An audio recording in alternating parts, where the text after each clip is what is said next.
নমস্কার বন্ধুরা, কড়াইশুঁটির কচুরি। আজকে আমাদের রাতে ডিনার হবে কড়াইশুঁটির কচুরি আর রগরগে আলুর দম। আমি কড়াইশুঁটি নিয়ে বসে পড়েছি। আগে কড়াইশুঁটিগুলো ছাড়িয়ে নেব, তারপরে একটার পর একটা স্টেপ এগোবো। দেখে নাও, দেখছো প্রত্যেকটা কড়াইশুঁটিতে বেশ দানাগুলো ভরপুর রয়েছে। বড় বড় কড়াইশুঁটি। পাপা আজকে সকালে যখন বাজার থেকে নিয়ে এসছে, দেখেই তখন প্রথম কথা মাথায় এসছে কী খাওয়া হবে না, কড়াইশুঁটির কচুরি। শীতকালে এই কড়াইশুঁটির কচুরি একটা মাস্ট খাবার। পিঠে পুলি পায়েসের মতন কড়াইশুঁটির কচুরিটাও যেন শীতকালে একটা মোক্ষম খাবার। দেখো কি সুন্দর সাজানো রয়েছে কড়াইশুঁটিগুলো, মনে যেন একটা কি বলবো, খুব সুন্দরই লাগছে দেখে। আমি ওয়ার্ড পাচ্ছি না, বাট ভালো লাগলো দেখে। প্রত্যেকটাতে বেশিরভাগই এগুলো এরকম ভরা ভরা রয়েছে। আমার কড়াইশুঁটিগুলো ছাড়ানো হয়ে গেছে। দেখো কি সুন্দর বড় বড় মোটা মোটা দানাগুলো। এবার আমি এর মধ্যে এই পেস্টটা বানানোর জন্য যা যা লাগবে সেগুলো নিচ্ছি। আমি কয়েকটা গোটা লঙ্কা নিয়ে নিচ্ছি। আমাদের বাড়িতে ঝালটা ভালো খায়, এই জন্য একটু বেশি লঙ্কা নিচ্ছি, যদিও বা কচুরিতে সেই পরিমাণ ঝাল খাবো না। একটু আদা নিয়ে নিলাম, দেখতেই পাচ্ছ এই পরিমাণ আদাটা পুরোটাই আমার লাগবে। এই আদাটুকু আমি নিলাম। এবার এগুলোকে পেস্ট করব। কড়াইশুঁটিগুলি আমি জারে ভরে কতগুলো আদা, এবার আমি একটু আদাগুলোকে কুচিয়ে নেব। অত বড় আদাটা তো দেওয়া যাবে না, তাই একটুখানি কুচিয়ে নিচ্ছি। জাস্ট কোনো এক্সপার্ট কাটা নয়, মোটামুটি বড় সাইজটা দেবো না বলে একটু কেটে নিলাম। আর লঙ্কাগুলো মাঝখান থেকে একটা করে জাস্ট চিড়ে দেবো। না চিড়লেও হয়, কিন্তু আমার মনে হয় একটু চিড়ে দিলে সুবিধে। আর চিড়লে পরে একটু লঙ্কার টেস্ট ভালো লাগে আমার, এই জিনিসটা আর কিছুই না। এগুলোকে চিড়ে এবার আমি এগুলো সবটা দিয়ে দেবো পেস্ট করার জন্য মিক্সি জারে। এর মধ্যে আমি একটু মশলা দেব। মশলা বলতে এর মধ্যে দেবো আমি একটু সামান্য হলুদ আর নুন। হলুদ আর নুন দিয়ে আমি এটাকে এবার পেস্ট বানিয়ে নেব। আর একটু জল মিশিয়ে নেব। জলটা চোখের আন্দাজে নিজেরা বুঝে নেবে। আমি যেমন এখানে সামান্য কাপে নিয়েছি, দিয়ে আমি এবার পেস্টে বসাবো। দেখতে পাচ্ছ বন্ধুরা, পেস্টটা আমার পুরোপুরি কিন্তু মাখা মাখা হয়নি। আমার একটু জল লাগবে, তাই আমি ওপর থেকে জল দিয়ে দিলাম। দিয়ে আমি এটাকে আরেকবার মিক্স করে নেব। মিক্স করে নিয়ে আমার পেস্টটা একটু আঠা আঠা হবে, খুব জলুয়াও হবে না, আবার খুব আঠাও হবে না। কেননা এই পেস্টটাকে আমি আবার কড়াইতে টেলেও নেব, তার জন্য। দেখে নিচ্ছি, হয়ে গেছে আমার পেস্ট করা। একদম পারফেক্ট হয়েছে আমার পেস্টটা। আমি একটু চেক করে নিচ্ছি চাকুটা দিয়ে। একদম পারফেক্ট, বেশি জলও নেই, আবার একদম আঠা আঠাও হয়নি। এটাকে এবার আমার কড়াইতে সাতলাতে হবে। কড়াই বসিয়ে দিয়েছি ওভেনে, একটু তেল দিয়ে দেবো। গ্যাসটা আমি ঝরিয়ে নিয়েছি। তেলটার চোখের আন্দাজ, যতটা আমার পেস্ট সেই অনুযায়ী আমি তেলটা নিয়েছি। 3 টেবিল মতন নিয়েছি তেল। এরপরে তেলটা একটু গরম করে আমি তেলটার মধ্যে প্রথমে দেবো একটু হিং। কোথায় আছে দেখে নিচ্ছি হিংটা আমার। একটু গরম করে নেব তেলটাকে। তেলটাকে গরম করে নিয়ে আমি এতে সামান্য পরিমাণ হিং দিয়ে দেবো। যেহেতু সাতলাবো তাই চিমনিটাও আমি একটু অন করে নিলাম। তেলটা আমার গরম হয়ে গেছে, বেশ একটা ধোয়া ধোয়াও উঠছে। এতে এবার আমি সামান্য হিং দিয়ে দেবো। ঢাকনার মধ্যে হিং নিয়ে এবার আমি হিংটা দিয়ে দেবো এর মধ্যে। হিঙে একটা আলাদা টেস্ট, একটা আলাদা গন্ধ থাকে। আর কড়াইশুঁটির কচুরি, ধোকা এসব ক্ষেত্রে হিংটা আমরা দিয়েই থাকি। অনেকে ডাল করতে গেলেও হিং দেয়, কিন্তু হিংটা খুব সামান্য দিতে হবে। এভারেস্টের হিংরাজ, আমি এখানে দিচ্ছি এভারেস্টের হিংরাজ। এবার এই বাটিটা থেকেই আমি সবটা ঢেলে নেব কড়াইতে। একটা সুন্দর গন্ধ বেরিয়েছে, হিংটা দিলেই একটা আলাদা একটা স্মেল বেরোয়, খুব ভালো লাগে গন্ধটা আমার। সবটা নিয়ে এতে আমাকে একটু হয়তো সামান্য জল দিয়ে তবে একদম সামান্য, একদম সামান্য বন্ধুরা, একদম সামান্য জল দেবে। কেন জল দিলে কিন্তু এটা মানে যে পেস্টটা আমি বানিয়েছি এটা বেশি ঘেটে যাবে। ওই জন্য একদম সামান্য জল দিয়ে তুমি জাস্ট মিক্সির জারে যেটুকুনি আছে ওইটুকুনিকে কাচিয়ে আমি নিয়ে এটাকে এবার সাঁতলাবো। এটাকে আমার প্রথমে খুব বেশি বেশি করে সাঁতলাতে হবে।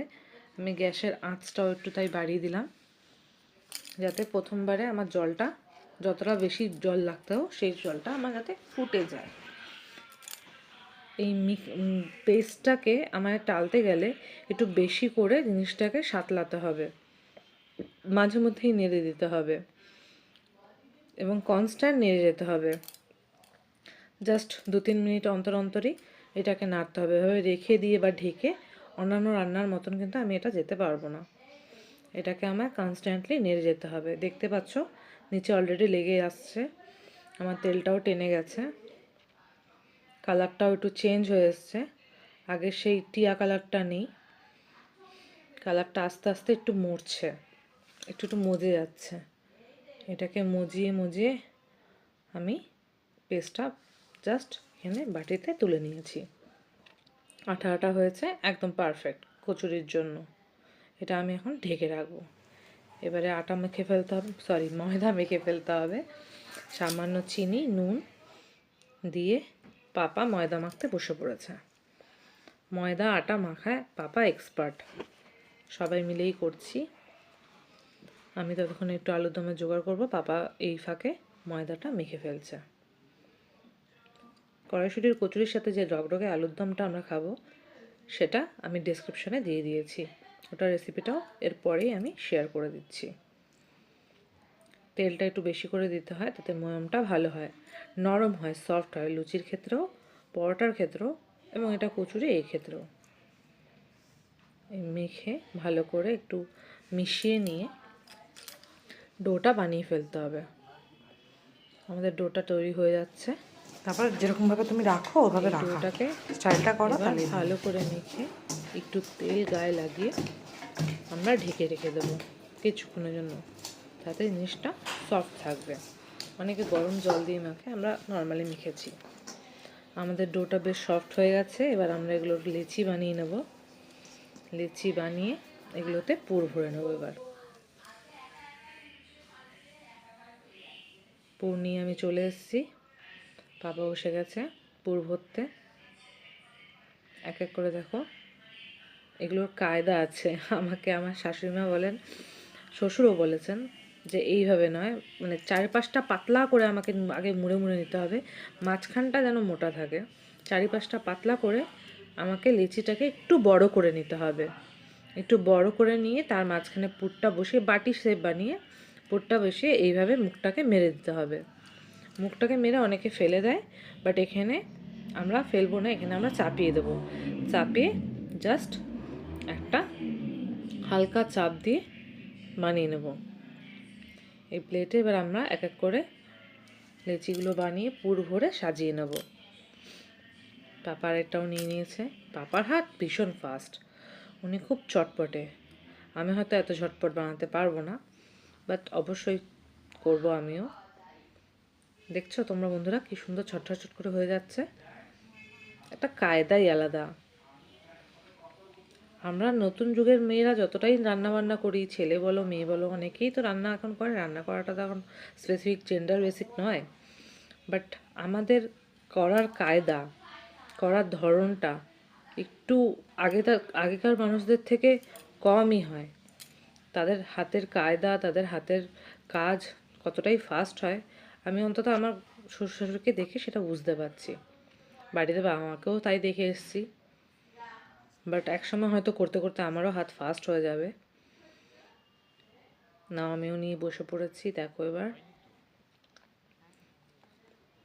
একদম দিয়ে দিলাম সামান্য পুর। পুরটা দিয়ে জাস্ট মুখটা বন্ধ করে দিলাম।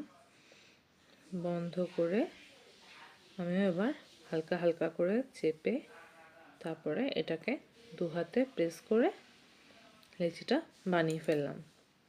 দুজনে মিলে করলে চটপট হয়ে যাবে। অলরেডি আমাদের এখানে অনেকগুলো হয়েও গেছে। এরপরে আরেকটাও বানিয়ে নিচ্ছি আমি।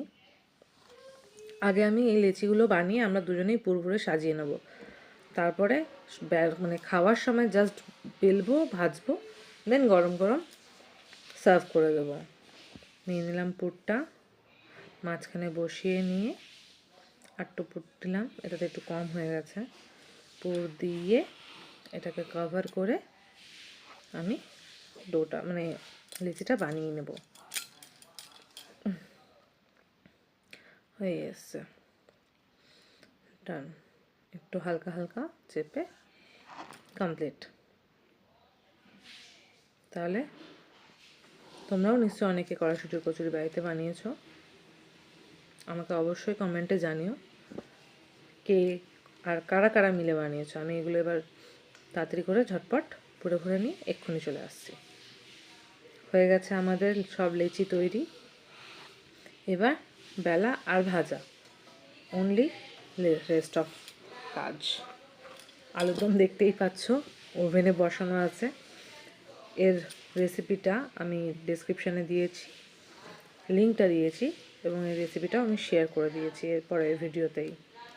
গ্যাসটা জ্বালিয়ে নিলাম। গ্যাস জ্বালিয়ে কড়াইটাকে একটু গরম করে নিতে হবে। আঁচটা বাড়িয়ে দিলাম যাতে ঝটপট হয়ে যায়। একটু কড়াটা মুছে নিই। এর আগে এটাতেই আমি আলুরদমটা করেছিলাম, জাস্ট ধুয়ে রাখা হয়েছে। এরপরে একটু তেল দিয়ে দেবো সামান্য, সামান্য তেল দিলে তো আর হবে না, একটু বেশি করে তেল দিতে হবে যাতে করে কচুরিগুলো বেশ ফুলে ফেপে ওঠে এবং ভালো মতন ভাজতে পারে।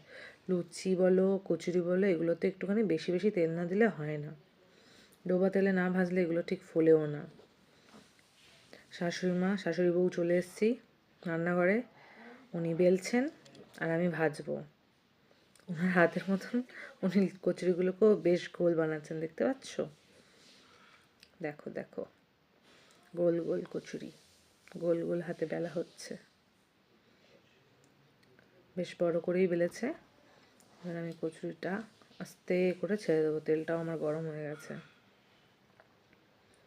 নিয়ে নিচ্ছি, একদম একটু হালকা হালকা করে চাপ দিতে হবে। হালকা হালকা করে চাপ দিলে জিনিসটা ফুলে উঠবে। হালকা হালকা করে চেপে চেপে দেখো দেখো আমার কচুরিটা পুরো ফুলে গেছে। এবার আমি এটার তেলটা ঝরিয়ে নেব। একটু তেলটা ঝরিয়ে নিয়ে আমি এটা পাশের বাটিতে প্লেস করে দেবো। ওদিকে আরেকজন বেলছে, আর একটা ছেড়ে দিলাম আমরা। একটু হালকা হালকা চাপলে কি কচুরিগুলো একটু ফুলে ফুলে ওঠে। কচুরি লুচি সব ক্ষেত্রেই খুব জোর চাপ তুমি দেবে না, হালকা হালকা চাপ দেবে। উল্টে নিয়ে দুদিক দিয়ে হালকা হালকা চাপ দিলে লুচি বলো কচুরি বলো বেশ সুন্দর ফুলে ওঠে। তবে লক্ষ্য রাখতে হবে তেলটা গরম হবে বেশি, তো এরকম লাল হয়ে যাবে, যেটা আমার তেলটা একটু গরম হয়ে গেছে তাই একটু লাল হয়ে যাচ্ছে। আমি তাই আঁচটা একটু সিম করে দেবো। সিম করে দিয়ে এরপর আমি ওয়েট করব। আর একটা কচুরি আমাদের পড়ে গেল, একটু হালকা হালকা প্রেস করব, হালকা। দেখছো কি সুন্দর ফুলে হচ্ছে। যেহেতু আঁচটা আমি কমিয়েছি সবে সবে, তেলটা আমার এখনও সেই পরিমাণই গরম আছে, যার জন্য আমার কচুরিগুলো বেশ লাল হয়ে যাচ্ছে।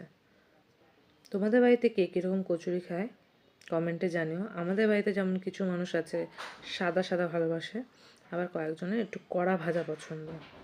স্পেশালি আমার বরের সাদা লুচি একটু হোয়াইট হোয়াইটিশ থাকবে এরকমই কচুরি পছন্দ, কিন্তু আমরা বাকিরা লালটাই পছন্দ করি। এটা দেখো বেশ হোয়াইট হয়েছে। এই ক্ষেত্রে আমি তেলটা নর্মাল টেম্পারেচার মানে খুব গরমও নয় আবার খুব ঠান্ডাও নয়, যার জন্য এটা হোয়াইট হয়েছে। এরকম টাইপের কচুরি হলে আমার বরের পছন্দ। আমি চট করে এগুলো এবার ভেজে নিচ্ছি, অনেকগুলোই আছে, সকলেরটা একেবারেই ভেজে নেব। আমার ভাজা কমপ্লিট হয়ে এসছে, এটাই লাস্ট আমার। এই কচুরিটা হয়ে গেলে এবার গ্যাসটা অফ করার পালা। সেম হালকা হালকা চাপ দিয়ে দিয়ে ফোলাতে হবে। এটাও ফুলেছে, আমার প্রত্যেকটা কচুরিই আজকে ফুলেছে। লুচির ক্ষেত্রে এটা অবশ্য হয় না, কখনো কখনো ফোলে কখনো কখনো ফোলে না। বাট কচুরিগুলো প্রত্যেকটাই ফুলেছে। তেলটা একটু ঝরিয়ে নেব, ঝরিয়ে নিয়ে এবার আমি এটা পাতলে করে রেখে দেবো সাইডে। আলুর দম আমার আছে, এবার প্লেট সাজিয়ে আমাকে জাস্ট এটা সার্ভ করতে হবে। আমার এই কড়াইশুটির কচুরি রেসিপি তোমাদের ভালো লাগলে সাবস্ক্রাইব, কমেন্ট অ্যান্ড শেয়ার করো। Bye bye.